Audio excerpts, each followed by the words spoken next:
Ito ang GMA Regional TV News. Mainit na balita mula sa Luzon, hatid ng GMA Regional TV. Pansamantalang hindi madaraanan o pinadaraanan ang ilang kalsada sa Tuguegarao City sa Cagayan.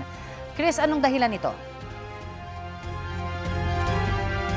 Connie, bawal munang dumaan ang mga maliliit na sasakyan dahil sa baha sa kalsada.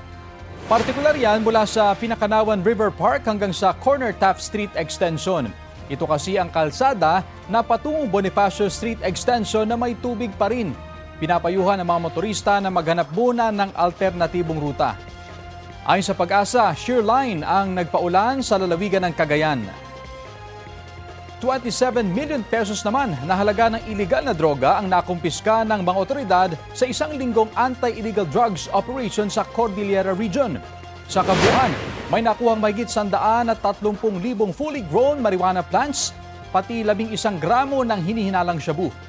Na-recover yan sa mga probinsya ng Apayao, Kalinga at Benguet, maging sa Baguio City. May 3 na aresto sa mga operasyon, wala silang pahayag. Sa Calasaw naman dito sa Pangasinan, nakumpiska sa isang lalaki ang 10 pakete ng hinihinalang shabu. Umaabot ito sa halagang 17,000 pesos. Ayon sa pulisya, minanmanan muna nila ang lalaki bago isinagawa ang buy-bust operation. Wala rin siyang pahayag. Bistado naman ang isang lalaking 25 anyos sa Bacoor, Cavite dahil sa pagbebenta umano ng hinihinalang ecstasy o party drugs.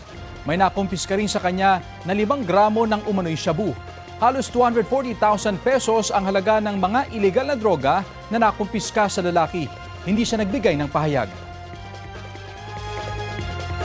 Ito ang GMA Regional TV News.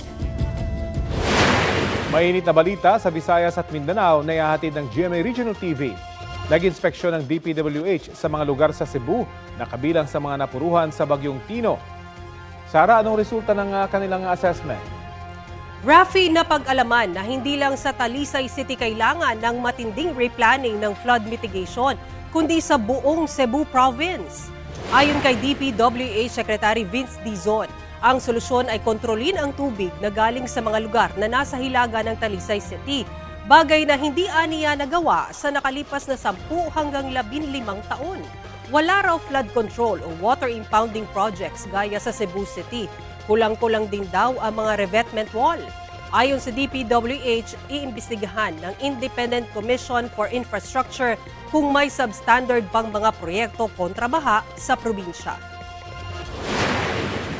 Tinanong ko kay Mayor, when meron bang kinonstruct sa upstream na kahit anong impounding or flood control sa taas, wala.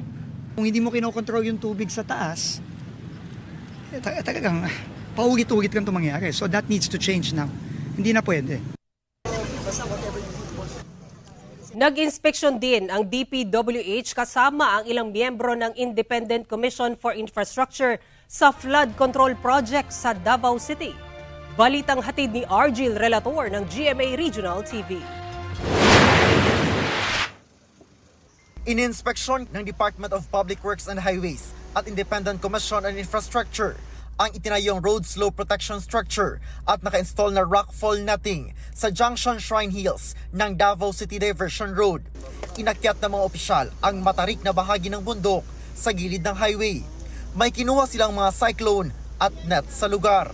Possible na mga defects, possible na mga standard ng mga materyales na supposedly na ginagamit nang ayon sa specification na nasa kontrata ng DPWH na pinirmahan ng mga contractors. Kasama rin sa inspeksyon si Baguio City Mayor Benjamin Magalong, dating Special Advisor ng ICI.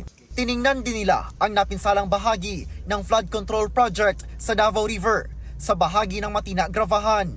May 2023 natapos ang proyekto pero makalipas lang ng 8 buwan, bumigay ang pakurbang bahagi nito matapos daanan ng malaking baha at mga debris. Sa footbridge na ito nagawa sa pinagtagpi-tagping kahoy at kawayan, dumadaan ang mga residente matapos bumigay ang bahaging ito ng flood control project. Ayon sa DPWH Central Office, iniutos na nila sa Regional Director ng DPWH 11 na palitan ito ng pedestrian steel bridge.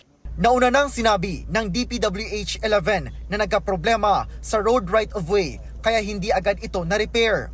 Isa sa ilalim sa test ang mga nakuhang materyales upang malaman kung pasok ba sa pamantayan ang kalidad ng mga ito. Dahil nga sa nasira, so tingnan natin kung ano yung cost ng pagkasira. It has something to do with the materials na ginamit or hindi tama yung mga timpla ng semento. I think we have to review yung kontrata para sa ganun ma-determine kung anong pwede nating gagawin na sanction dun sa mga contractors as well as yung mga supposedly na nag-implement ng project nito. Dagdag ng ICI, nationwide ang kanilang isinasagawang inspeksyon sa mga proyekto. Sa pamumuno ni Secretary Vince Dixon ay patuloy na tutulong at susuporta sa investigasyon na ginagawa ng ICI. Argil Relator ng GMA Regional TV, nagbabalita para sa GMA Integrated News.